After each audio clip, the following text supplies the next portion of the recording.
Fala pessoal, tudo bem? Estamos agora no 4º episódio de Inovação Podcast, com meu parceiro sempre, Robertinho. Opa, valeu Átila, obrigado por estar acompanhando até agora, vem acompanhando essa jornada que a gente está fazendo, que é falar de inovação de diferentes pontos, né, de diferentes perspectivas. E a gente está aqui com uma baixa, mas isso não quer dizer que vai ser um episódio, na verdade a gente tem a oportunidade de conhecer mais aqui o grande Lacier Dias, seja bem-vindo. Muito obrigado, meus queridos. Muito obrigado pelo convite. E vamos aí dividir essa história de inovação, dividir um pouco aí as dores, glórias e anseios e angústias desse universo que é a inovação e que o empreendedorismo, de uma maneira geral, nos traz, né? Eles começaram com uma competição aqui dos adevos do notebook aqui, o clima já começou acirrado, assim. E ele deu uma dica que aí, ó, abriu minha mente aqui. Vamos deixar a dica de surpresa pro final, né, viu, Lacier? Boa, Pra você boa. fazer esse bônus. Lacier que é Boa. carioca, eu sou baiano, Lacier. Olha lá. Então, se os sotaques aí forem diferentes, a gente já... Tá tranquilo. Tá tudo aqui no litoral e aqui é o paranaense, Robertinho. E é bom, não, eu sou paulista. Paulista, pô, verdade, foi mal. Verdade, E o bom de que, assim, o pessoal que tá ouvindo e não tá vendo, né, ouviu a fala do Lacier e falou assim, mas de onde será que é esse sotaque? O carioca tá bem claro aí. Carioca. O pior é que quando eu vou no Rio, eles falam assim, mas tu tá perdendo o sotaque, né? E quando eu louco. saio do Rio, o pessoal fala, mas tu é carioca, né? É porque eu não arrasto mais tanto, porque são 20 anos fora do Rio de Janeiro. Mas tem algumas palavras que não escapam, tipo arroz, dois, essas palavras mais puxadas mesmo, ela se mantém muito característica. Massa. E Mas eu Lacier? sou um apaixonado pelo Paraná. Show. Então, quem é o Lacier? Fala um pouquinho da sua história. Então, cara, você é filho de uma enfermeira com um taxista que um belo dia a sua irmã do meio me derrubou um aparelho telefônico no chão e eu achei que aquela caixa mágica tinha um montão de coisa dentro e era só uma plaquinha com os fios. Só que a minha mãe falava naquela caixa mágica com a minha tia a várias quadras de distância. E eu falei, caraca, cara, mas como é que isso funciona, né? E aí eu tinha um vizinho que tinha morado fora, tal, que era considerado o nerd do bairro. E conversando com ele, ele falou, cara, isso aqui não tem nada a ver com informática. Isso aqui é um negócio chamado telecomunicações. E é um negócio que vai bombar. Que Foi- ano que era? Isso era, foi antes da escola técnica, então isso era 92. 92 para 93 ali. E eu falei, como assim vai bombar? Ele falou que tem um negócio chamado uma tal de internet, que lá fora a coisa está andando rápido. Aqui no Brasil ainda está mais devagar, está na mão da Embratel, mas eu tenho certeza que isso vai decolar. E eu estava bem naquela fase de você escolher o que vai fazer no segundo grau, né? Olha lá. E aí, na hora de preencher o formulário ali do antigo Cefet, né? Porque hoje é IFRJ, tinha a palavrinha mágica lá, telecomunicações. Poxa. Eu falei, caraca, vou marcar esse troço aqui e vamos ver o que acontece. Aí fiz a provinha, passei na prova de admissão e no segundo dia de aula, a Oi foi lá e arrebanhou todo mundo para Nossa. conhecer o data center da Oi. Antiga Telemar, né? Na verdade era Telemar na época que se chamava. E ainda estava, vamos lá, ainda estava na transição da Telerge para Telemar nessa janela de tempo aí. E aí, beleza, fomos lá, conhecemos e tal, e todo mundo que se interessou preencheu uma ficha e eles iam chamar para várias funções. Eu tinha uma característica ruim na época, minha nota da prova não foi a das melhores do mundo. Então eu caí na turma de tarde. Então assim, se tivesse uma nota muito ruim, você caía à noite, as notas melhores a galera botava para estudar de manhã, e eu caí no meião, Aham. caí de tarde. 6 é 10, é o famoso 6 é 10. 6 é 10. Passei, ótimo. tá maneiro. Cara, isso virou um problema na minha vida. Porque como é que você estuda de tarde? Onde você arruma estágio para Nossa. estudando de tarde? É um parto. Só que a Telemar tinha uma proposta que era um projeto onde você tirava os cabos metálicos e trocava eles por fibra ótica dentro da tubulação no centro do Rio de Janeiro. Esse trabalho era carinhosamente você vestir uma roupa de mergulho, Eita. pular dentro de uma galeria de telecom que está cheia de esgoto. Porque o esgoto fica do lado da galeria de telecom, embaixo o metrô, em cima transporte público moendo. Caraca. Então essas galerias são muito antigas, ao longo dos anos elas vazavam e enchia a galeria de detritos, vamos chamar assim, E para isso ser a mais escola não elegantes. fala, né? Fala, não, você vai mexer com placa, com fio, tá? Mas Sim, a realidade era a diferente. realidade era diferente. Tanto que você mergulhava naquele bueiro lá, Quando você saía cheio de, literalmente, cocô pendurado em você, o pessoal ia ficar, vai cocô, vai pra lá, cocô. Vida. Então o nome do cargo, inclusive, carinhoso, era um apelido carinhoso. O pessoal falava, não, cara, vai lá, vem cá. Você podia tomar um banho, tinha uma caixa d'água aqui em cima da Kombi, a caixa d'água pequenininha, só pra você se lavar. Mas qual era o motivo principal? Primeiro, esse trabalho pagava super bem, tá, gente? Era um trabalho hostil, mas que com pouca gente queria fazer, eles pagavam bem. O famoso oferta e demanda, né? Exatamente. Entendeu? Não, e provavelmente devia ter um adicional de insalubridade, alguma Tinha um coisa monte assim. dessas coisas, cara. Era muito legal. Como era de madrugada, você não pegava trânsito no Rio de Janeiro, não pegava aquele sol infernal. Você tá doido. Então Calor. tinha, assim, era paz na terra pra você ir e voltar do trabalho. Tá? Você estava sempre no contrafluxo. E tinha uma outra coisa que era muito bacana, que era o ponto principal, que era você aprender a fazer a tão sonhada fusão da fibra ótica. E aquilo ali, naquela época, a máquina de fusão era muito cara. Então o pessoal lidava com aquilo como se estivesse lidando, basicamente, com um transplante de coração.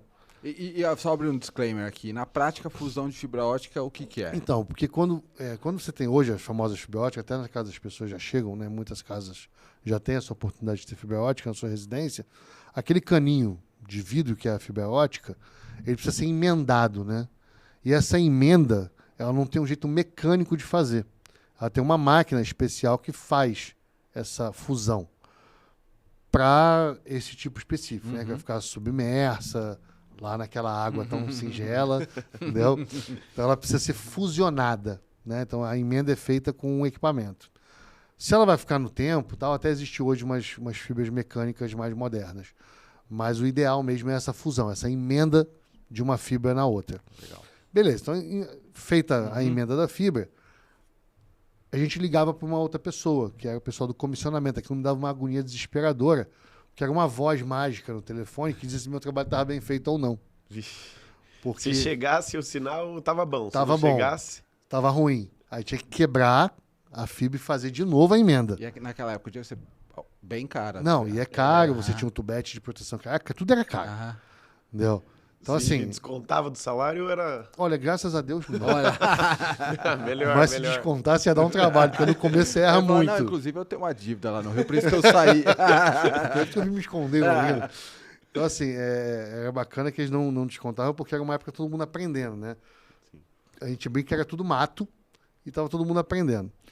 E aí, beleza. Falando com uma dessas entidades, ele falou, não, cara, eu fico aqui no prédio principal da Telemar, tal, você me deu o endereço, eu fui lá. Eu falei, cara, eu queria muito saber como é que vocês fazem isso. Queria muito um estágio aqui e tal, sou aluno do Cefet, contei a minha história. Aí o cara me deu um livro da Cisco, escrito CCNA em cima, que é a certificação da Cisco. E falou, lê esse livro e volta aqui pra gente conversar.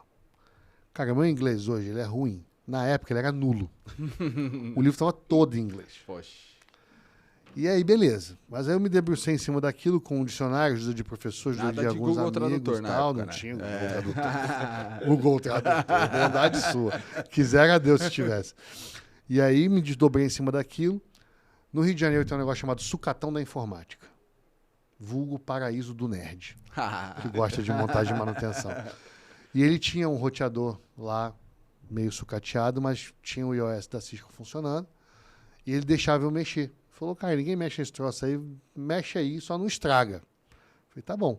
E aí eu fui aprendendo com aquilo. Ele era o seu test drive. Meu laboratório, meu microlaboratório. Depois que eu aprendi a colocar IP, né, que é aquela identificação dos dispositivos na internet, e dar um ping, que é o teste para saber se aquilo tá ok, eu voltei lá nos caras. Falei, olha, consegui aprender a fazer isso, aprender a fazer aquilo, tal, não sei o quê. Já estou 4 meses com o livro de vocês, vim devolver o livro também, né? E aí o cara olhou para minha cara, olhou para trás para a equipe, começou a rir e falou assim, ô, o menino leu o livro mesmo. Nossa, cara, caraca, você leu o livro? Eu falei, cara, li, não era para ler? Aí eles abriram a porta de um depósito.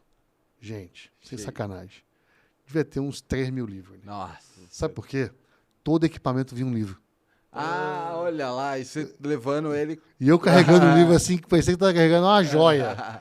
Cara, todo equipamento vinha um livro. Aí eu vim reparar, tinha livro como suporte de porta, tinha livro para levantar a altura do monitor, tinha livro para tudo lá. É que hoje, além de muito intuitivo, as pessoas já meio que conhecem e pesquisam. Aí vem um PDF também, né? Não tem mais um livro físico. Ninguém hoje mais, tipo, como é que liga o celular?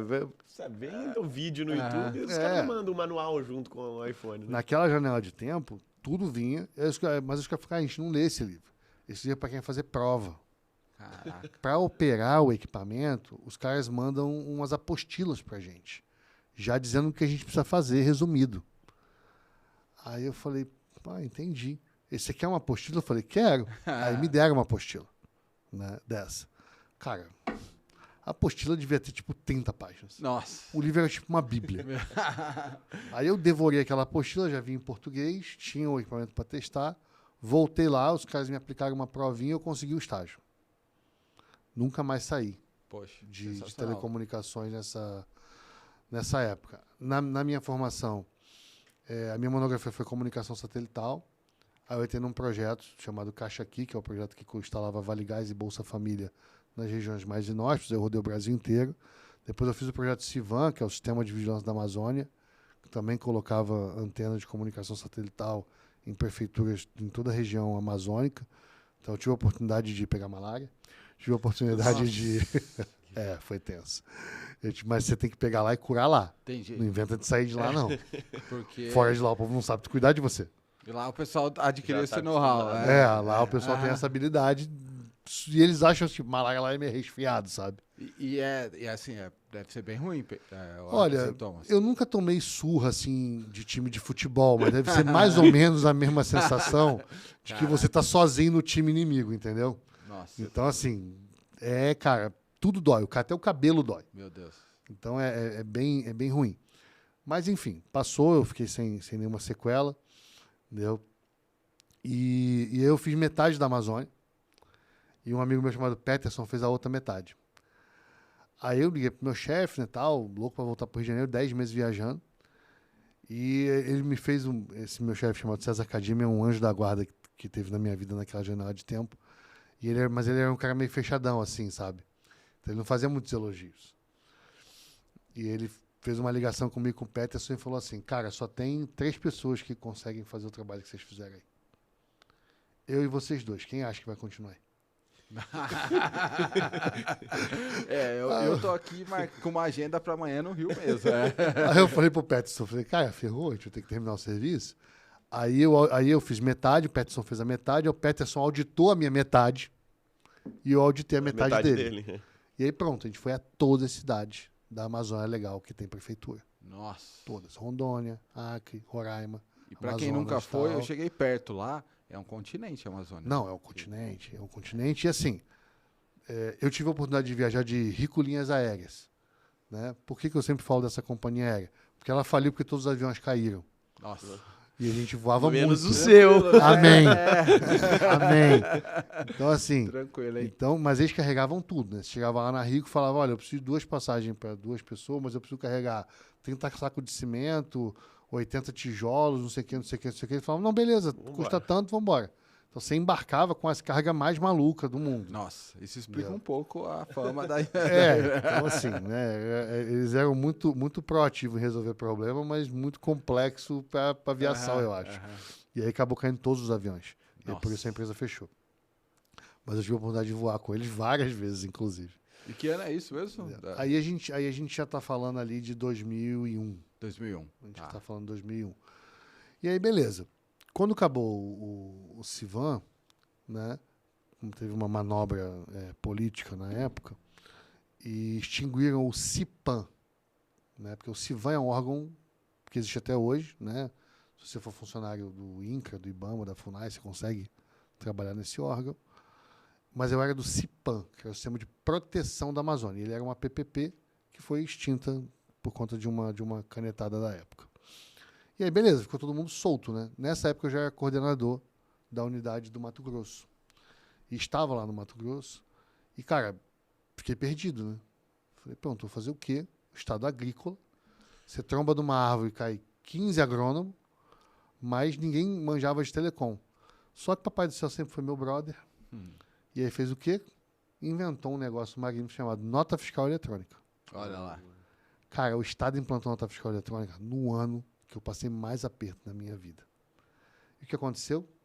Todas as unidades de fazenda, todas as balanças dentro de fazenda, tudo que era lugar que emitisse uma nota fiscal, tinha que ter internet.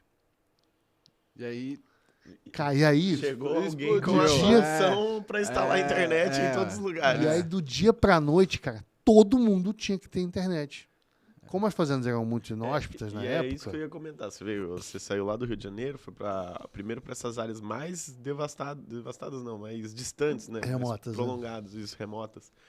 E você vê que desde o começo já tem essa questão da demora de chegar à internet, né? O cara que comentou pro Lacier sobre os Estados Unidos tá bombando, tá demorando para chegar no Brasil, imagina para chegar nessas áreas então. Então, Exato. assim, foi literalmente a questão até que o Robertinho comentou antes de oferta e demanda ali, né? Exato, Porque é. você via a necessidade. E Atila, sabe o que é interessante, né, Lacer? Ver como oportunidade a nota fiscal eletrônica. E a inovação tem muito disso, né? Meu irmão, ele trabalhou numa gráfica muito grande que o pão francês dela era emitir talão de nota fiscal.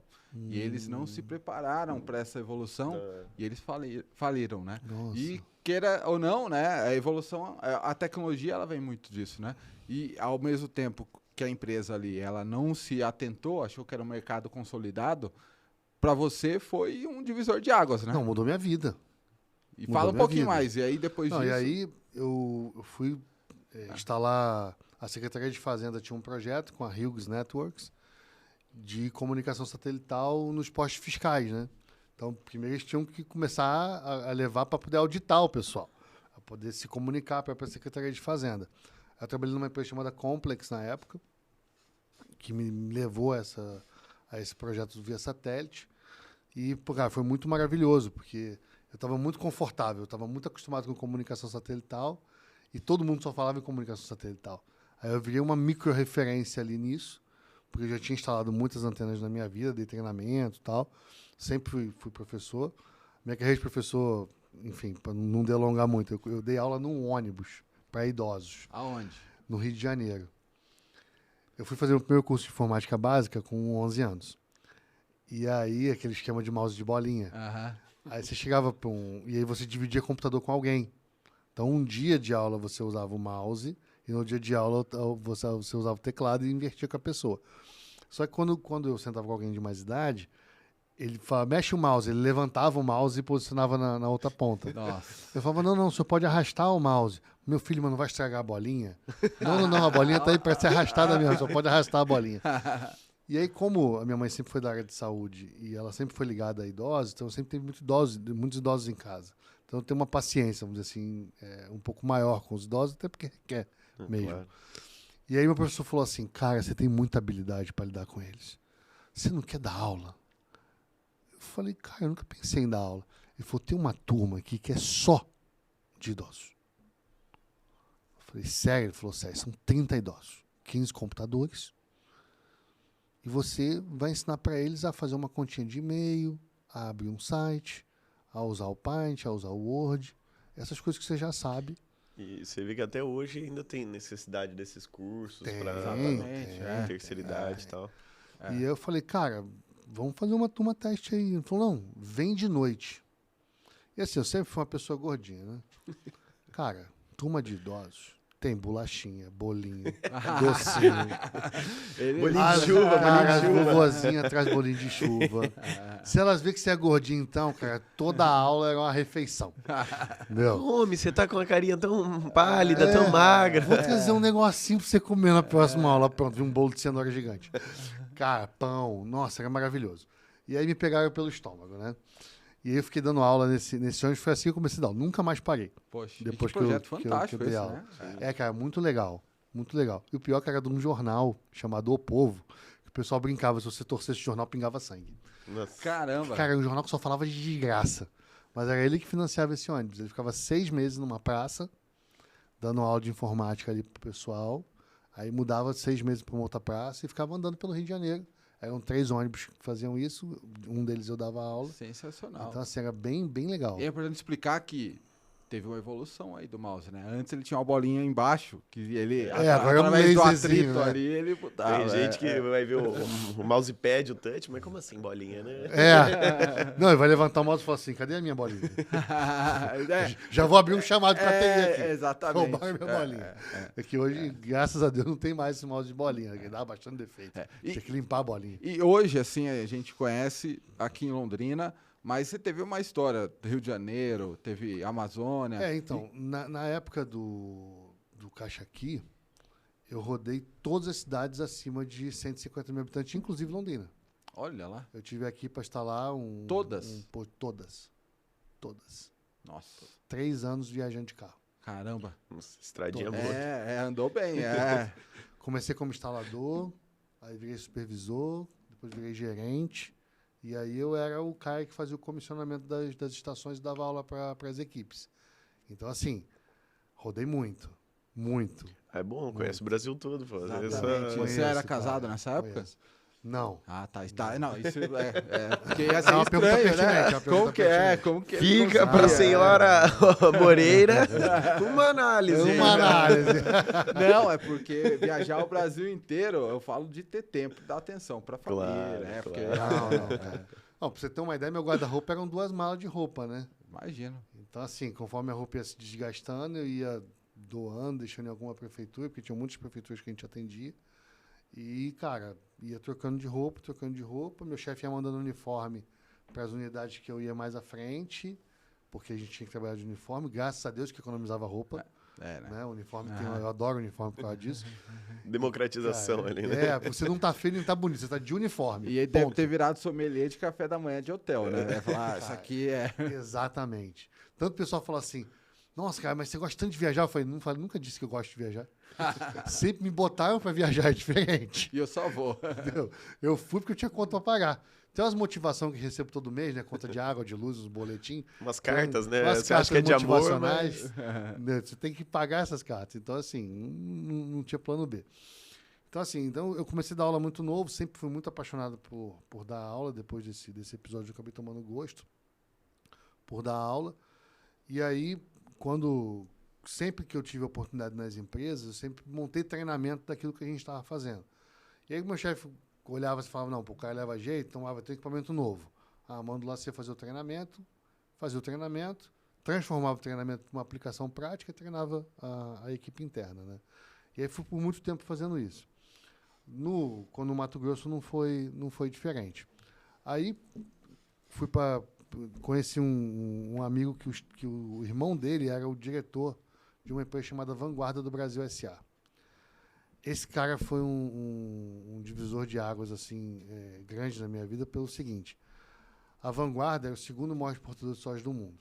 Ela só perde para o Blairo Maggi, que foi governador, ministro da Fazenda, etc. E tal.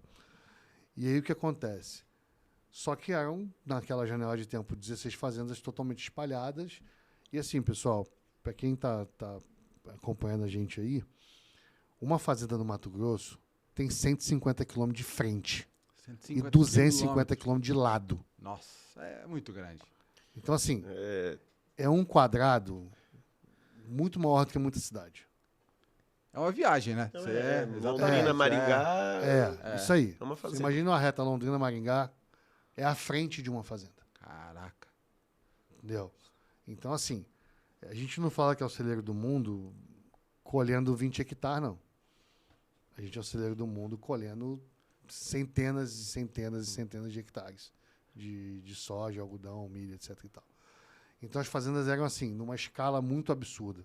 Muito absurda. Tanto quando eu vi os primeiros mapas de fazenda, eu falei, essa escala não está errada. Os caras falam, não, cara, é grande mesmo. E a infraestrutura lá? Zero. Nossa. Zero. Nossa. Eu cheguei a ver orelhão via satélite da Embratel. No meio do nada, você, brotava, tinha uma Versátil, assim, uma antena de satélite, só para suportar um orelhão. Entendeu? A Embratel tinha um produto na época que era muito legal. Você comprava um cartão que você raspava ele, ligava para um 0800, ele pedia o código do cartão. Aí você dava o código do cartão, ele dava um tom. Aí você discava o número que você queria, né? Para poder falar com qualquer lugar do Brasil. Funcionava lindamente. Beleza, quando eu entrei na Vanguarda, foi para dar uma consultoria. Esse meu amigo manjava muito de banco de dados, trabalha até hoje com banco de dados, e ele tem um nome bem legal, que é Thiago Lacerda, o nome dele. Mas ele nem parece com o Thiago Lacerda. Não é um global. Não é um global. É um nerdão mesmo, que nem eu. Então, assim, o Thiagão sempre foi muito integrado com Java e banco de dados, e eu sempre fui na parte de telecom. Então, a gente fazia uma excelente dupla, porque a gente brincava, porque ele fazia água, mas eu fazia o cano, para poder levar essa informação até a ponta. Beleza, aí o irmão dele contratou a gente para dar uma consultoria, a consultoria virou uma terceirização, a terceirização virou um emprego. Porque a Vanguarda contratou a gente para ficar dedicado a eles.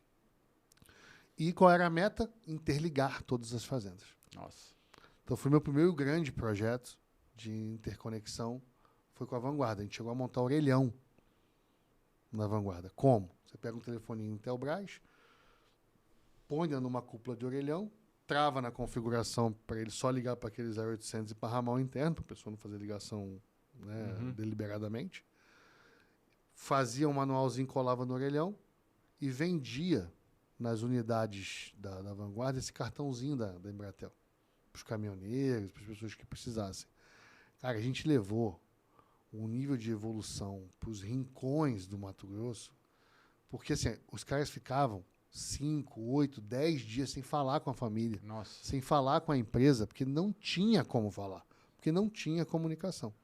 E na frente de toda unidade da Vanguarda tinha um restaurante, né, que era para esse pessoal que ficava na fila de carregamento, etc e tal. Então tinha um restaurantezinho, uma merceariazinha, e tinha o quê? 6 orelhões. Aí todo mundo 6 ia lá. anos. E a gente tá falando isso o quê? Há 20 anos atrás? 15 anos? 30? Vanguarda 2003. Tá. 20 anos. 20 anos atrás. 20 anos que nem é assim. Então, que nem é uma vida. É, exatamente. É, quem vive aqui na zona urbana, há 20 anos atrás, assim, queira ou não, existia tecnologia, não igual hoje, lógico, né? Mas não dava pra. Assim, o Brasil é muito grande, né? Nem dá para imaginar que existia essa. Essa diferença, né? Sim. Gritante da zona rural para a zona urbana. Até hoje, lembra que no primeiro episódio, para quem assistiu, veio o pessoal lá falando da questão do agro lá. Né? Exatamente. É o Renan Salvador, Renan, que ele é engenheiro de telecom também, né? Ele comentou bastante essa questão de telecom, não não da sua experiência especificamente lá no Mato Grosso. E isso, você instalava e fazia a manutenção? Ou como Sim, que era? esses orelhões, na verdade, era para facilitar o caminhoneiro falar com qualquer unidade da Vanguarda, porque podia ligar para qualquer ramal da empresa. Tinha um mapa de ramal dentro da orelha do orelhão, vamos chamar assim, aquela cúpula do orelhão. E esses cartõezinhos da Embratel, ele funciona em qualquer orelhão, não precisava ser só da Vanguarda. Então não ficava uma coisa leonina. Ele podia usar ali, ele podia usar em qualquer lugar que ele tivesse, né? Então era bacana porque funcionava para ele, o cartão para ele usar para qualquer lugar, e funcionava para a gente, por quê? Porque a gente conseguia se comunicar com o caminhoneiro. A gente conseguia saber onde ele estava, conseguia saber se teve algum defeito. Entendeu? Então, entre uma fazenda e outra, ele tinha esses postos onde ele conseguia fazer o uso do orelhão. Depois a gente partiu para a comunicação via rádio. Então, a gente tinha orelhão na torre. Então, a cada 50 km cada curvatura da terra, você tem que ter uma torre. Então, no meio na beira da estrada, a gente ia lá e fazia um orelhão. Então, você estava no meio do nada. Acontecia alguma coisa, furava um pneu, sei lá, precisava de um socorro, tinha um orelhão. Que legal. Lá. Então, assim, cara, é muito, muito, muito bacana. Foi um dos projetos que mais me deixou feliz em participar, porque a gente levou mesmo... hoje, você fala de orelhão, as pessoas muitas vezes não sabem nem do que você está falando, né? Aquele telefone público que E ficava o no meio foco da era rua. só Mato Grosso ou Centro-Oeste? Então, a Vanguarda atendia o Mato Grosso e a gente atendia uma unidade chamada Ribeiro do... Perdão. Uma unidade em Luiz Eduardo Magalhães, na Bahia, e chamada Vitória da Confiança, lembrei o nome. Chamada Vitória da Confiança, que era uma das maiores fazendas do grupo, também lá em Luiz Eduardo. Mas basicamente ali ao redor de Nova Mutum, Trivelato, Lucas do Rio Verde, era onde se concentrava a maior parte das fazendas da Vanguarda. É assim até hoje, eu acredito. Entendi. Deu E você pra- ficou até na Vanguarda até... Então, eu fiquei 3 anos na Vanguarda. Na Vanguarda a gente fez um projeto lá que foi a Sede Nova. A Sede Nova eu conheci meu anjo da guarda 01. Entendeu? 00 são meus pais, né? Entendeu? Minha mãe fica sentida. Espero que ela veja isso aí, ó. exatamente. Com certeza. E só fazendo uma pausa, achei legal como o Lacier ele olha as coisas, porque desde o começo ele está falando de pessoas que ajudaram ele, mas também é muito você, né? Você falou do seu vizinho que mostrou que a telecomunicação, a internet era algo que ia bombar. Gratidão, né? Consideração isso que daí tem é muito- por todo mundo que foi parte nisso aí, né? Cara, não, porque assim, não dá pra caminhar sozinho. né? Não dá. Exato. Não dá. É. Eu acho que não sei nem fazer isso. E é legal também, isso a gente sempre tem focado todo mundo que a gente vem aqui, que é você não vai sair chegar no topo direto. Você vai Não. sair literalmente lá do Do bueiro, cocô. do cocô, e aí você vai tendo projetos e andando pelo país. Não é confortável para algumas pessoas, às vezes, ir para a Amazônia, né? Sim. Pegar malária Exato, e tudo mais. Mas são desafios que com certeza moldaram o seu caráter, sua profissão, seu conhecimento. Não, e assim, eu vou te falar que se eu tivesse uma lista de pessoas para agradecer, eu ia ficar uns 3 semanas falando Que nomes legal, aqui. que legal. Porque muita gente, por exemplo, eu tive o Chicão, que foi quem cuidou de mim durante muito tempo no Amazonas. Ele viajava comigo, era um senhor já aposentado, que o pessoal colocou para viajar comigo, porque ele conhecia tudo, sabia o que podia comer, o que não podia comer, aonde podia comer. Porque Essa fruta aí é melhor não. porque, cara, o Amazonas tem umas coisas diferentes. E assim, você precisa a gente que vem do Sudeste precisa de uma instrução Sim. maior quando chega lá. Mesma coisa o carioca no Rio de Janeiro também. Não dá pro cara sair andando Não lá dá, e achando que a vida é bombom. Exatamente. Cai na favela lá, tá enrolado. Então, assim, você precisa de uma instrução. Então, o Chicão me ajudou muito. Por exemplo, eu peguei um bicho de pé que eles me amarraram na cama. Nossa. Me amarraram na cama com a fita crepe. Passaram a fita crepe em volta de mim, me prenderam na cama, prenderam meu pé, para poder tirar o bicho de dentro do meu pé. Nossa. Nossa, devia ser uma dor violenta. Não, violenta, eu xinguei assim toda a minha vasta coleção de palavrão. E eu não bebo, né, cara? E ele, cara, toma pelo menos uma dose de pinga pra você ficar mais calmo. Eu falei, não, tira logo esse negócio. Maior escândalo. O hotel inteiro foi lá ver, porque você tava me matando. E eu preso na cama com uma fita de embalagem, cara. É muito engraçado. E o mais legal, sabe o que curou meu pé? Borra de café. Ô, louco. Porque a gente estava no meio do Rio Purus, ele tirou na faca, esquentava a faca, molhava no álcool e tirava um pedacinho. Faca, molhava no álcool, tirava outro pedacinho. Até tirar o bicho todo. Isso deixou um buraco no meu pé. Nossa. E aí não tinha enxerto. Vou tirar um enxerto aqui do seu culote e vou colocar no seu pé. Não, isso é no meio da Amazônia. E aí ele fazia o quê? Todo dia, a senhora passava o café, guardava a borra, a gente botava a borra no meu pé, e aí lavava a outra borra e ficava fazendo isso, cara. Caramba. Deu 12 dias trocando borra de café 3 vezes por dia. E o menino lá, se é que o vizinho chegou lá e falou, não, internet, ele pensou, nossa, vou trabalhar. Só... Eu, Bill Gates, Elon Musk. Exatamente. Ficar no escritório com ar-condicionado, vai ser tudo lindo. E lá você estava contando do seu anjo 01, que o 00 Então, são seus pais. meus Né? pais. Aí, beleza. Aí o Amarildo Carlos, ele era dono de uma empresa chamada DSS na época, e foi participar dessa concorrência para fazer a sede da Vanguarda, porque a gente está falando de um prédio para mais de 2.000 pessoas, aí tinha aquela certificação FURCAL há 25 anos e tal. Então, naquela época, tinha uma série de regras para você poder fazer um prédio daquele tamanho. E qual que era a nossa meta? Né? Fazer um anel de alta disponibilidade dentro do prédio, toda a telefonia era IP, então eu tinha todo um aparato tecnológico para poder fazer aquilo acontecer. E aí o meu chefe olhou para o mercado e falou assim, cara, eu quero matar todos os meus amigos de inveja. Eu quero que a gente tenha a melhor infraestrutura do Mato Grosso. Falei, meu nome é pronto. Né? Aí o Amarildo foi quem ganhou, vamos dizer assim, a celeuma que a gente montou ali. Né? Fizemos o projeto, foi excelente, deu tudo super certo. Ligamos as fazendas, conseguimos levar a telefonia a todas as fazendas, aí todo mundo passou a ter ramal. Cara, você botava um ramal para um funcionário na fazenda, gente, sem brincadeira. Tinha gente que chorava. Nossa, imagino. Porque eles usavam o quê? Eles usavam um monocanal. O que é um monocanal? Você pega uma linha telefônica, liga no equipamento analógico, que é uma antena espinha de peixe de 1,40 m, que fica no pico de uma torre. Você joga isso 70 km no meio do nada.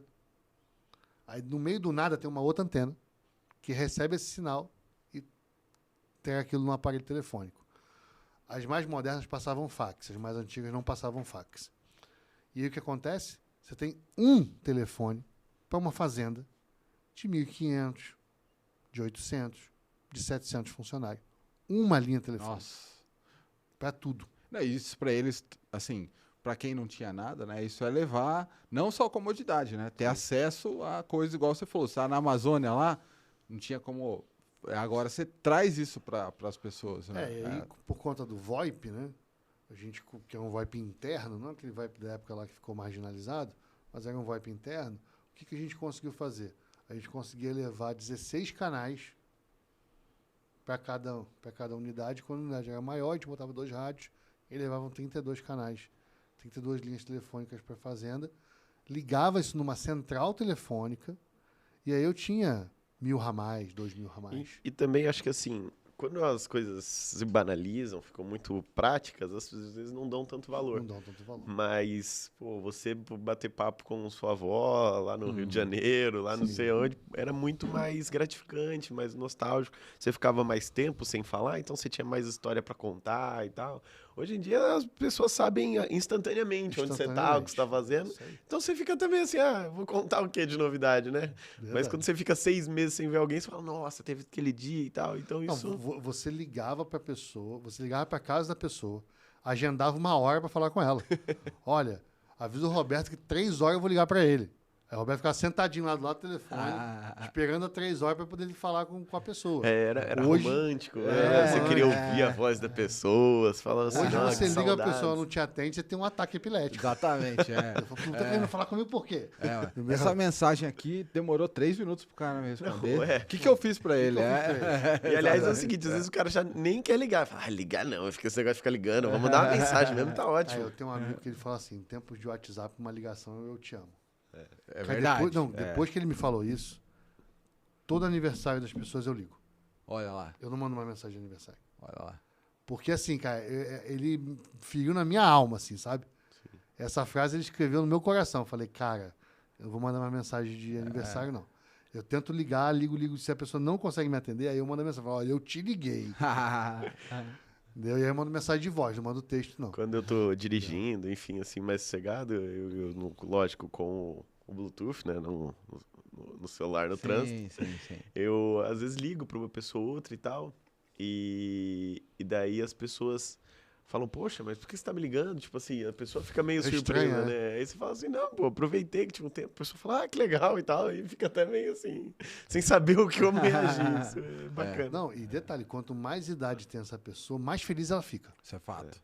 Exatamente. Mais feliz. Cara, você liga pra uma tia, pra uma avó, entendeu? Pra um parente seu já de mais idade, que você não fala há muito tempo, você falar com ele, você se dispor, porque ele pensa assim, né? Pô, ele parou a agenda dele pra me ligar. É que viveu a época mais romântica, Mais né, romântica, da comunicação. Mas assim. Laci, é importante a gente é importante trazer o seu momento atual também, porque... Então, já vou completar o legado aí. Aí, beleza, conheci o Amarildo. O Amarildo me apresentou um projeto chamado Titânia, que já funcionava lá no Mato Grosso. Só que ele tinha um problema de rede, né? E na Vanguarda eu tinha uma tela gigante. A rede da Vanguarda era muito maior do que a rede da Titânia. E ele falou, cara, como é que você mantém toda essa tela verde aí? Que é as bolinhas verdes que estavam funcionando. Cara, a minha pisca o dia inteiro lá, cara. E eu não tenho esse monte de elementos que você tem. Aí eu conversei com ele e tal. Aí ele falou, pô, você conversa com o meu... Aí esse eu vou privar o nome, porque a gente teve muito problema. Entendi. Você conversa com o meu gerente de rede? Aí eu falei, converso. Aí fui conversar com o gerente de rede dele. Cara, o gerente de rede dele tinha uma aptidão muito, muito grande, muito especial, assim, com relação à parte física. Foi um dos melhores caras que eu trabalhei para a parte física. Aterramento, torre, medição. Cara, eu já vi raio fritar a torre do lado e na nossa não acontecer nada. Nossa. Ele era muito bom do físico. Tudo que era lógica, ele era ruim. Então ele queria fazer RIP, que é um protocolo já falecido. Ele queria fazer Spanning Tree, que é outro protocolo falecido, ou um protocolo para rodar em LAN. Numa rede que era uma WAN. Eu falei, marido, ele não entendeu que tudo que ele aprendeu em LAN não dá para aplicar em WAN. A escala é outra, os protocolos são outros, o pensamento tem que ser diferente. Eu ia falar para explicar pro pessoal, mas eu também não sei muito bem a diferença de LAN e WAN. Explico. Tá? LAN é aquela rede que você tem dentro do seu escritório, dentro da sua empresa. Pô, Samuel, eu tenho uma empresa de 5.000 funcionários. É LAN. mas estão todo mundo no mesmo lugar. É LAN. Lan House eu já fui. Então, entendeu? Então, assim, é aquela rede confinada. Você entende agora por causa do nome. Mas agora fez todo sentido. Entendeu? Uma WAN é essa rede que a Sercontel tem, né? Que a Telefonarnet tem, que os provedores de internet têm, que é a rede que chega na sua casa, oriunda de um operador de telecomunicações, e a partir daquele equipamento para dentro da sua casa é LAN. Entendi. Daquele equipamento para fora é o WAN. Tá? Essas fibras que ligam um continente no outro, etc. e tal. Vai daqui até São Paulo, nos data centers que tem conteúdo, tudo isso é o WAN. E a WAN ela é gerida pela telecomunicações. A LAN normalmente é gerida pela informática. Entendeu? Porque é uma rede mais contida. Que tem menos protocolos para serem cuidados, etc. e tal. Só que assim, não adianta você pegar uma LAN e esticar ela pela cidade. Ela não é desenhada para isso, ela não suporta isso. E é isso que o cara tinha feito. Ele pensava a LAN, ele era muito bom de LAN, de fato, e ele esticou essa LAN pela cidade de Cuiabá toda. Nossa. Ficou uma porcaria. Nossa. Dava Virou pau todo dia. Era uma casa, uma grande casona. Entendeu? Então ele tinha um monte de problemas.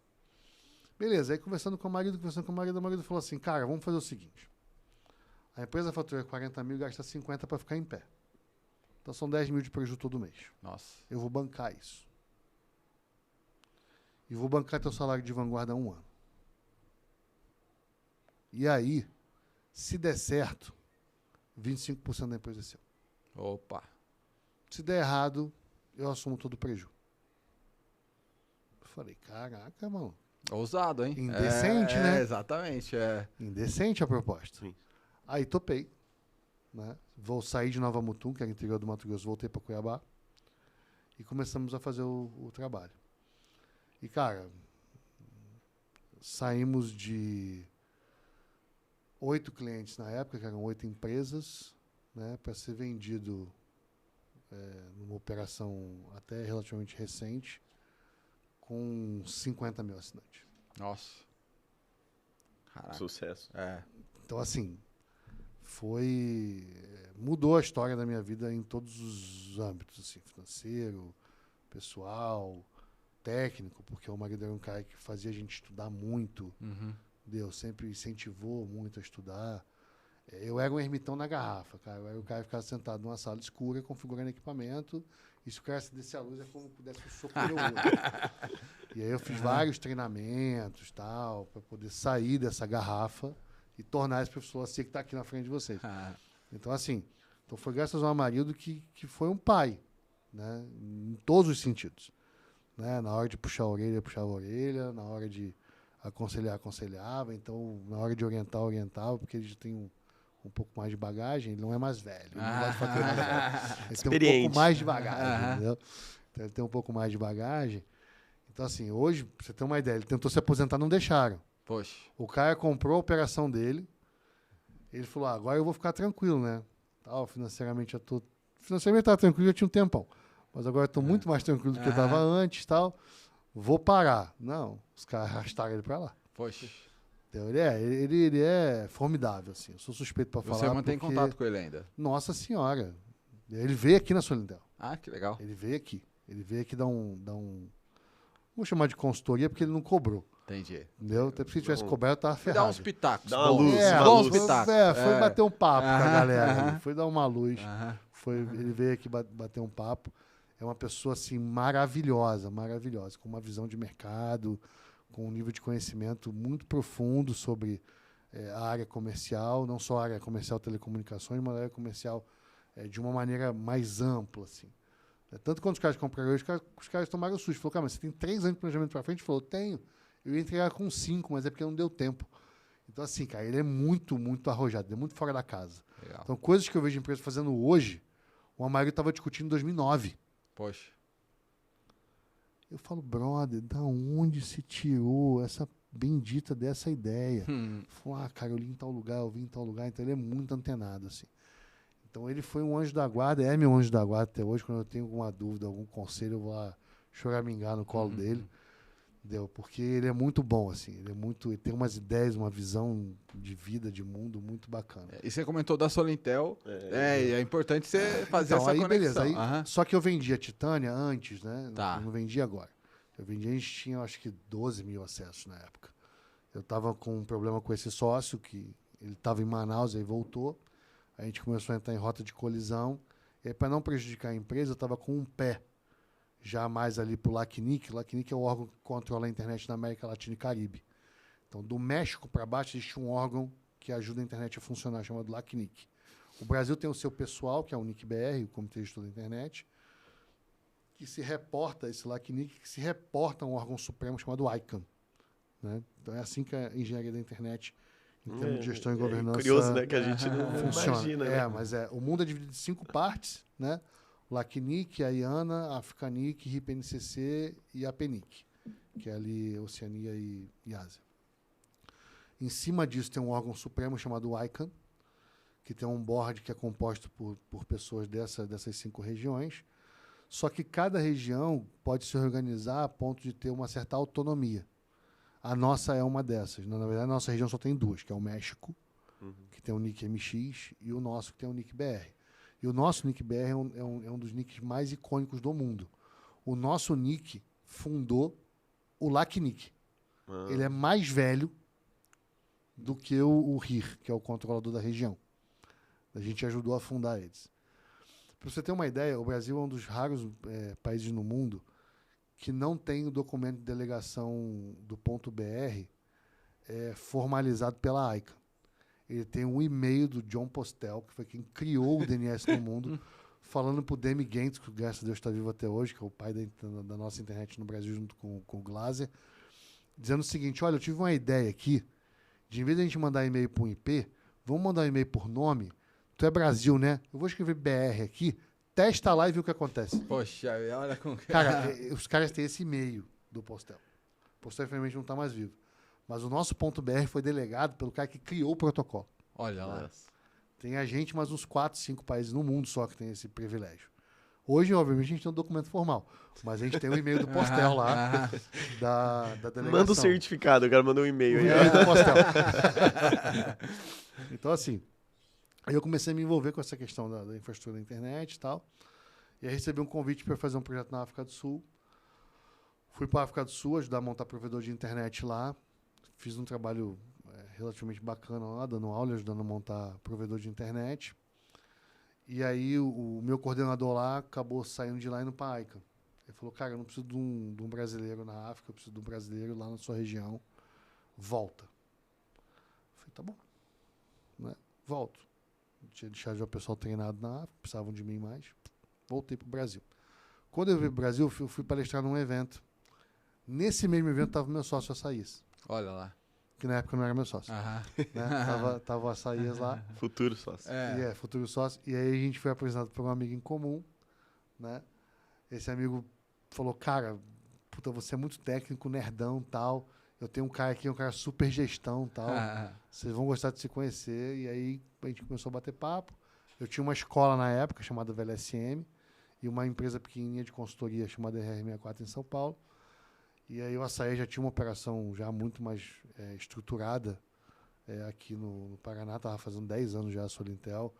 É a empresa com o maior market share em termos de gestão e governança da internet para o provedor, ajudar a gerir toda a parte de Anatel, documentação, contratos, todo o aparato burocrático que a telecomunicações exige e precisa que seja dessa forma para poder ser bem regulada, porque, enfim, hoje passa tudo, né? Dinheiro, tudo passa por ali.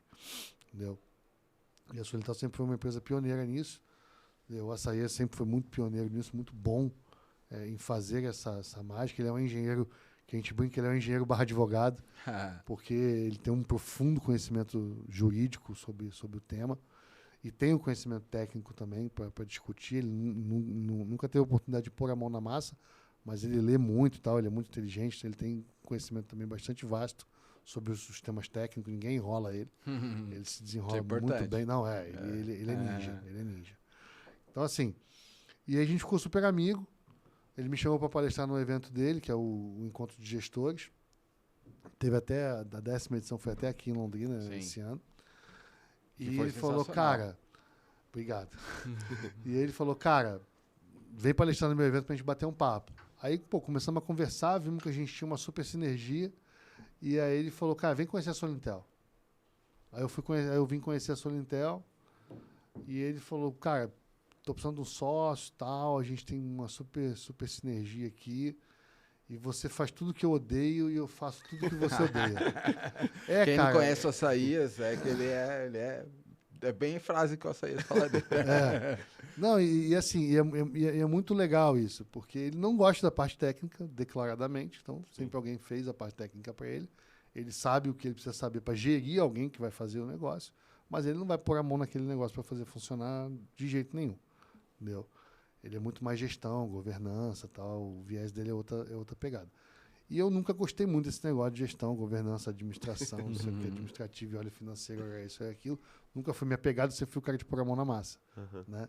Então a gente deu match ali e aí conseguimos orquestrar uma fusão entre a gente. Essa fusão aí já vai para 8 anos, né? Então, super sucesso. Hoje a gente é sócio em todas as companhias que a gente tem. A gente toca junto. Saímos aí de 70 funcionários quando eu entrei para 200 funcionários. Entendeu? A gente continua tendo o maior market share de provimento de acesso aí no país. E hoje a gente se conecta em todas as frentes, né? Não só contabilidade, fiscal, administrativa, mas as frentes técnicas, cibersegurança, LGPD, jurídico. E também atua muito fortemente com a minha entrada nos comitês gestores. Então a gente se mantém conectado com o Registro BR, com o LACNIC, a gente participa dos eventos, a gente participa de todas as consultas públicas da Anatel. Então a gente se mantém conectado a todo o ecossistema de telecomunicações / internet. Porque a internet é um ecossistema e a telecomunicações é outro ecossistema. Então a gente se mantém conectado sempre nesses dois ecossistemas. Para quê? Para poder estar sempre à frente das tomadas de decisões do que está acontecendo, para poder sempre o nosso cliente não ser pego de surpresa. Então o nosso trabalho é antever problemas para o nosso cliente. Isso no dia a dia, assim, sei que né, a empresa tem os seus segredos ali, os seus diferenciais, mas o dia a dia, como que é exatamente, né? Porque as pessoas pensam muito em empresa de comunicação, mas esquece ali o dia a dia, né? O prático, vamos dizer assim. Cara, a rotina, né? A rotina do dia a dia a gente tem uma ferramenta de gestão e controle de tarefas. O pessoal confunde Google Agenda com tarefa, né? Eu tenho um paradoxo aí que eu vejo as pessoas, elas colocam as suas atividades no Google Agenda e elas chamam tarefa, né? Eu falei, cara, isso não é tarefa, isso é agenda. Entendeu? Por quê? Porque uma tarefa tem início, meio e fim. Uma tarefa pode ter múltiplos atores atuando naquela tarefa. Uma tarefa gera um indicador de performance. Entendeu? Uma tarefa gera um histórico do que você fez para um determinado cliente, que pode lá na frente ser necessário ser consultado aquele histórico. Então você tem uma série de coisas que uma tarefa tem, né? E a implementação desse sistema para a gente foi um divisor de águas muito grande. Por quê? Porque você chega numa área lá que tem 40 funcionários e você tem os quietinhos, nerdinhos na dele, que tem uma super alta performance, mas como ele não é o legalzão, como ele não é um cara que interage com todo mundo, as pessoas praticamente não veem essas pessoas. E você tem um legalzão, gente boa, brodagem, o cara toma café com todo mundo, bate papo, tal, não sei o quê. Performance do cara é performance de uma ameba. Você olha e fala, por que eu pago salário para esse ser humano aqui? Entendeu? Então, assim, a medição e controle através de tarefas mão de ferro dentro da companhia foi uma coisa que trouxe uma lucidez para todo mundo. Porque tivemos os caras legalzão, gente boa, que tomou jeito. Falou, não, peraí, cara, eu preciso performar um mínimo para pagar meu salário, né? Entendeu? E outros caras que a gente descobriu que eram verdadeiras pérolas que a gente tinha dentro da companhia, mas que elas estavam dentro de uma ostra. Sim. E a gente não conseguia enxergar. E hoje você tá mais nessa parte de gestão ou não? Você faz um pouco da parte... Então, cara, eu com o passar do tempo, eu vim detectando que sempre me fez falta essa parte de administrativa, essa parte mais gestão mesmo, né? Eu sempre fui o cara que fiz a gestão da operação. E até hoje meus sócios nunca reclamaram e me pagaram para fazer isso, então devo ter feito alguma coisa razoável. E aí deu na minha cabeça que eu tinha que fazer um mestrado. Eu vi mestrado de quê? Administração. Oxi, bem... Cara, eu apanhei o mestrado todo. Mas todo. Parecia que eles estavam falando aramaico comigo. Mas foi maravilhoso, porque assim, me abriu a cabeça para um monte de coisa. Eu aprendi um monte de coisa, eu tive que ler um monte de coisa que eu não sabia. Eu fiz um monte de treinamento paralelo que os professores indicavam para poder me lapidar, porque eu era o peixe fora d'água. Né? Eu nunca tinha lidado com aquilo. E gestão de pessoas, pesado. Eu fiz tanto um Cabral e os caras me batiam assim, doído. Mas tudo deu certo, formei agora em julho, né? Então peguei meu canudinho lá, de mestre. Um constante aprimoramento, né? Até porque até as tecnologias de comunicação de 20 anos atrás e os processos que ele fazia são totalmente renovados, né? Então... Não, e aí, como a minha esposa fala, como eu não sossego o facho, né? Agora eu entrei pro doutorado em marketing. Olha lá, começo uma outra agora, área. Começo agora em fevereiro. Na verdade, é administração com ênfase em marketing, né? Então, assim, ainda é dentro da cadeira de administração, porque se eu pulasse de cadeira, eu tenho que escrever uma tese muito louca para poder ser aprovado. Eu não estava muito disposto a fazer isso. Entendeu? Mas aí eu consegui encontrar que me desse esse viés do marketing. Por quê? Porque você pode ter o melhor produto da face da Terra, né? Se ninguém sabe que esse produto existe, exato. ele não serve para nada. Então você precisa saber vender o produto, você precisa saber fazer a informação chegar até o cliente. E hoje a gente tem visto o seguinte, que o vendedor tem sido cada vez mais raro você encontrar. Um cara que venda bem, que tenha um bom approach, que explique bem o produto, que se dedique a entender o produto. Tem muito marketing digital achando que o cara vai fazer mágica com aquilo e o produto vai se auto-vender. Não acontece isso. Pelo menos os produtos da minha empresa não acontecem. Eu preciso da figura do vendedor ali fazendo o approach final e finalizando a venda propriamente dita, e depois preciso do acompanhamento daquilo. Precisa do customer success lá, do cara que acompanha o pós, né? Precisa fazer a roda continuar funcionando, fazer o cliente virar quase que um comercial seu através de indicação, etc, etc. Então, a gente teve uma saída de um personagem na empresa que ocupava essa função, e aí, durante uma janela de tempo, eu fiquei como diretor do comercial e do marketing, e assim, foi maravilhoso, porque eram áreas que eu nunca tinha atuado, mas eu tinha funcionários muito bons do outro lado que pegaram na minha mão para me ajudar, né? O Guto, por exemplo, que está com a gente até hoje, cara, é um dos meus anjos da guarda aí, porque eu não sabia nada de comercial, e ele era o cara que vendia pra caramba. Hoje é o nosso gerente comercial da companhia, que me ajudou muito a entender os meandros, entender como é que negociava exatamente, a ter o feeling do cliente, né? Através do que o cliente está falando, você entender aquilo ali. Eu tive outras pessoas no marketing também que foram me orientando como é que aquilo funcionava. E eu fiquei muito encantado. Falei, cara, tem uma ciência toda por trás disso aqui. Tanto que a gente brincava que a gente implantou o matemarketing, né? Porque se não tinha indicador, não servia. E aí foi a minha dose assim, de TI no marketing, foi essa. Falei, cara, vamos botar um indicador para tudo, porque se não tiver indicador, essa campanha é ruim. E aí eu fui me apaixonando pelo marketing, até que eu acabei o mestrado e falei, cara, se eu achar um mestrado que tem um pezinho no marketing, eu vou nele. E aí consegui achar. Sensacional. E aí, janeirão, estamos aí, apanhando de novo. Não, essa é uma área que eu gosto, né? Essa área que você comentou, mas já dá para ver nas suas falas vários conceitos, assim, dá para ver que você está dominando muito bem. Mas, Átila... Essa parte é o seguinte, que depois, lá em janeiro, ele vai vir contar pra gente como está sendo o doutorado dele. Estamos nos minutos finais. A gente teve uma baixa, mas você viu, dá pra ver. Como ele falou, meu, se precisar um dia inteiro, eu falo. Realmente. E, assim, né, a gente, infelizmente, tem que caminhar pro fim. Sim. Você já deu alguns, né, alguns spoilers, assim, mas qual que é a tua visão de futuro da Solintel? Deixa o seu @, e não deixa de falar também a dica final que eles vão cobrar. Tenta fazer uma amarrada. No computador. Vamos lá. Cara, assim, a gente tem estudado muito, né, IA e ganho de performance. Pô, isso está associado uma coisa com a outra? Não. Não estão associadas. Tá? Você até pode usar IA para ter ganho de performance, tudo bem. Mas a gente enxerga ganho de performance, por exemplo. Eu já visitei empresas que não usam segunda tela. A gente usa a segunda tela na Solintel desde o dia que eu pisei na Solintel. É 30% de ganho de performance quando o colaborador tem uma segunda tela. Você pode aferir. Porque o Açaí fez eu aferir, obviamente. Porque ele é turco, meu sócio. E ele é do financeiro. E você, como um bom nerd, falou, tem que ter indicador também. Exatamente, tem que ter indicador. Então a gente foi lá, montou os indicadores, compramos só 3 telas, fizemos as amostras, passamos por Fez o várias teste áreas, AB ali. fizemos o teste AB. Ele olhou e falou, não, funcionou. Aí ele liberou o dinheiro para comprar as outras telas. Olha lá. Entendeu? Hoje todo mundo tem segunda tela. Então eu brinco com esse negócio da segunda tela, porque a IBM tem um estudo de 2003 falando sobre isso.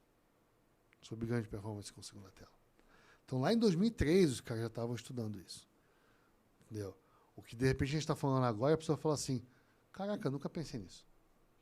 Entendeu? E tudo bem. Se pensou agora, cara, age. Tá? É isso que eu falo. Não tem conhecimento novo ou velho. Se o conhecimento chegou até você agora, é que era o momento de você ter ele agora. Então pega ele e faz uso. Só não pega ele e fica moscando com ele. Porque aí não resolve nada. Né? Então a gente tem sempre esse ganho de performance. A gente também usa bastante automação. Muita automação. A automação não é um negócio que tira 40, 50 minutos do funcionário, é um negócio que tira tarefas de 1 minuto, 3 minutos, 2 minutos. E só que você tira 20, 30 tarefas dessa, você tirou meia hora, 40 minutos das costas do cara, onde ele vai render mais. Então, são esses pontos que a gente hoje tem enxergado mais e eu tenho me debruçado sobre eles, usando ciência de dados para isso, usando BI para isso, usando automação para isso. Aí a gente usa um monte de coisa para isso. E no caso da IA, a gente tem trabalhado com IA fechada. O que é uma IA fechada? Não é uma IA que sabe que dia é hoje, não é uma IA que sabe se vai chover ou se vai fazer sol, não é uma IA que sabe quem descobriu o Brasil. Entendeu? É uma IA que ela conhece sobre um tema. Então, por exemplo, você me demanda uma IA fechada que conheça profundamente PHP, que é o adesivo que eu estou vendo aqui na minha frente. Então a gente vai fazer o quê? A gente vai pegar vários materiais, vários estudos, vários livros sobre PHP e vai botar essa IA para treinar sobre aquilo ali. Então o que você perguntar sobre PHP, ela não vai só te responder, ela vai dizer qual é a fonte da resposta. Para você poder ter mais ou menos uma noção de data que ela está fazendo aquela consulta, né? Mais ou menos você parametrizar da onde veio aquele dado. Né? E por que ela está te dando aquela resposta. Entendeu? Então, assim, a gente acredita muito nesse projeto de IA fechada. Não uma IA oráculo. Sim. Né? Mas especialista. Uma IA especializada, exatamente. Uma IA especialista. Então, é esse trabalho que a gente vem cursando aí hoje dentro da minha pauta, vamos dizer assim, diária. Uma parte dela fica a cargo desse ganho de performance louco que a gente vive sempre na busca constante por ele. Eu tenho bastante agendas com relação a isso e um pedaço da agenda com esse brinquedo novo aí chamado IA, que a gente pretende fazer também, no final, um ganho de performance do nosso colaborador, para ele poder fazer perguntas para a IA e ela ter respostas assertivas. E no nosso caso, ele tem que dar a fonte, tem que dar a data, tem que dar tudo, né? Porque eu não posso responder aquilo para o meu cliente sem ter a fonte da informação. Porque o meu cliente vai fazer aquilo que eu estou pedindo. E isso pode virar um puta problema. Exato. Entendeu? Mas, Lacer, a gente precisa... E aí a dica final. Sim, exato. Isso que eu ia comentar. Falar, não vai esquecer da dica final. Dica final, gente. É uma brincadeira que a gente fez aqui, porque assim, eu vi o notebook dele, tá cheio de adesivo igual o meu. Pode mostrar aqui. Então, os dois notebooks aqui são totalmente cheios de adesivos. Só tem uma diferença. O meu tem espaço eterno. Como? Infinito, na verdade. Eu tenho uma case. Então, isso aqui é uma case igual uma case que a gente usa no celular. E aí eu monto tampas temáticas. Então, por exemplo, eu vou para um evento de gestão e governança, então os adesivos de gestão e governança. Eu vou num evento nerd mais hardcore, então eu vou num evento de cibersegurança, tem os adesivos de cibersegurança.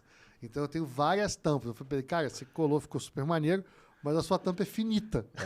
Na hora que ele falou isso para mim, eu falei, meu Deus, eu nunca pensei nisso. Não, e detalhe, se um dia ele enjoar de um determinado adesivo e ele for de papel, cara, é uma tortura você fazer isso. Alguns são.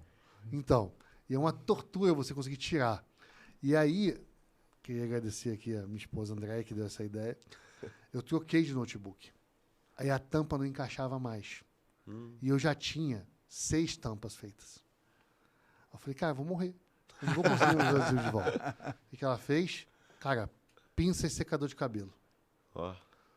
Até a cola vem Olha adesivo. lá. E aí eu Agradece a fui- sua esposa pra dica pra mim também. E aí eu fui e remontei a tampa do computador novo Olha lá. com os adesivos antigos, porque aí eu não encaixava mais. Então fica isso aí, dá pra você reaproveitar o adesivo Sensacional. pra mudar de tampa se você mudar de Próxima computador. vez que o Lacer vier, outra tampa, vamos Outra conferir. tampa, por favor. Lacer, agradecer toda a sua história, sua trajetória, parabéns. gente. É o que a gente, assim, as histórias que a gente busca inspirar as pessoas mesmo, assim, sabe? A pessoa que começou literalmente lá no bueiro, e aí, Cocô, cara, pode falar. e hoje já tem a sua própria gestão, suas coisas, com certeza obedeceu muitos chefes, respondeu muito sim senhor, não senhor, e hoje já tem uma certa, assim, não que todo mundo queira ou tenha a obrigação de ser chefe, mas foi uma escolha ali que te levou na vida e tá ali fazendo um trabalho muito grande, com certeza vai ter uma crescente também. Agradeço de coração pela participação aí. Exato, E agradecer novamente aí pela disponibilidade. Essa semana que a gente está gravando, a semana que teve um feriado, e aí eu tava pensando quem que eu vou convidar e tal. E ele passou na minha frente e eu só falei assim, o que você vai fazer no sábado? Ele topou na hora, foi sensacional. E agradecer de coração, e sério, você vai ter que voltar, porque tem muita história, né? Por favor. Muita história, muita A gente tá na história. mesma cidade, é fácil. Exato. Então, assim, cara, eu tô sempre à disposição. Precisou, manda um oi aí que a gente corre aqui, dá um pulo. Eu não me incomodo de ser convidado de última hora. Tá. Eu vou mesmo, não tem problema nenhum. Seu arroba, Entendeu? o Isso, telefone, deixa o o que arroba. você quiser deixar aí de Então, meu contato. Instagram é @Lacier Dias, porque um cara chamado Lacier é difícil. É facinho de fazer e-mail, é facinho de fazer essas coisas. Átila, eu também tenho um pouco dessa Tem facilidade. uma vantagem, né, cara? Então, assim, Lacier, Dias, só jogar lá, é com C, não é com S, que tem um Lacier no Rio Grande do Sul, se eu não me engano, que até é político, Olha lá. que é com S. É Lazier Martins, o nome do político. Não é o meu caso. É Lacier Dias com C de casa. Então, fica aí à disposição. Se alguém quiser bater um papo, tal, só chamar lá. Eu tô sempre que possível respondo. E sempre que possível, todo dia eu respondo as pessoas. Não tem tempo ruim, não. E queria dizer aí pro pessoal que nos escuta, que nos assiste, cara, não é fácil, mas é legal demais. Entendeu? Porque depois você vai ter um monte de história legal para contar, dá um monte de problema, você acorda de madrugada achando que tá tudo desmoronando na sua cabeça e que você não vai ter para onde sair. E, cara, se eu posso dar uma dica, escolha bons mentores. Opa. Uma ótima dica. Porque, cara, eu tive pessoas, anjos mesmo, na minha vida. Entendeu? Anjos mesmo. Caras que paravam a agenda deles para atender uma ligação. E às vezes para me fazer uma pergunta idiota. Hoje eu olho e falo, meu Deus, como é que eu parei ele para fazer essa pergunta tão imbecil? Mas para mim era um negócio que estava me matando. E, cara, os caras vão, se eles verdadeiramente gostarem de você, eles vão te ajudar. Entendeu? Vão se dispor. E muitas vezes essa pessoa não precisa ser mais velha que você, às vezes ela é mais nova, mas ela tem um pouco mais de bagagem. Entendeu? Às vezes ela é uma pessoa que é uma avó que nunca empreendeu, nunca fez nada nesse sentido, mas tocou uma família inteira. Organizou uma família inteira num tempo onde não tinha tanta comunicação, que as coisas tinham que ser no gogó. Organizou uma Entendeu? mesa de almoço ali, Organizou com uma várias mesa de almoço. sobremesas. Ele é capaz de fazer pessoas saírem de vários lugares para um almoço de domingo. Então ela sabe orquestrar as coisas. Entendeu? Então, às vezes, a pessoa nem... o meu mentor tem que ser doutorado. Não. O seu mentor tem que ser alguém, cara, que vai te ajudar no momento que você está precisando de uma palavra. E muitas vezes essa palavra não vai ser técnica. Para mim, a maioria das vezes não foi. Entendeu? Então, assim, eu agradeço muito. Muitas pessoas que me ajudaram. Porque sem elas eu não estava aqui. Sensacional. Obrigado, Sei que gente. extrapolamos o tempo, mas só queria deixar uma palavra que um professor meu uma vez me falou, que toda a história do Lacier veio essa frase, que é: o esforço nunca te trai. Uma hora a recompensa vem. Falando essas palavras, queria agradecer quem nos ouve, quem nos assiste. Ao Marcos também, que está operando ali a nave mãe, que eu fiquei sabendo, tem história com a aliança do Lacier, mas fica para um próximo episódio. Meu Darth Vader, cara. Meu Stormtrooper do casamento. Sim. Lacier, novamente, obrigado. E Átila, com você aí. Robertinho, valeu mais um episódio. Obrigado, gente. Agradecemos todo mundo, o pessoal do Espaço Vila Rica. Estamos às ordens e à disposição. Vocês são os próximos. Valeu! Valeu! Obrigado. Show de bola.